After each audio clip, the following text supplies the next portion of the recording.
এক গ্রামে দুই বন্ধু ছিল, হাসান আর হুসাইন। দুজনেই ছিল খুব গরিব, কিন্তু একে অপরের জন্য সবকিছু করতে প্রস্তুত। একদিন হাসান খুব অসুস্থ হয়ে পড়ল।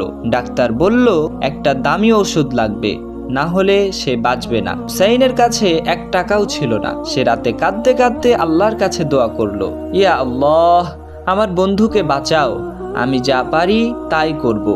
পরদিন সকালে হুসাইন তার একমাত্র জিনিস, মায়ের দেওয়া সোনার চেইন বিক্রি করে ঔষধ কিনে আনলো। হাসান ওষুধ খেয়ে সুস্থ হয়ে উঠল।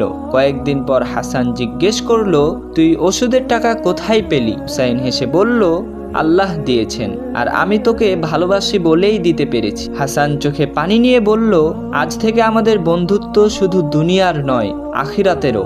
আমরা একসাথে জান্নাতে যাব ইনশাআল্লাহ। শিক্ষা: সত্যিকারের বন্ধু সেই যে আল্লাহর জন্য ভালোবাসে, আর আল্লাহর জন্য করা ছোট্ট ত্যাগও কখনো বৃথা যায় না।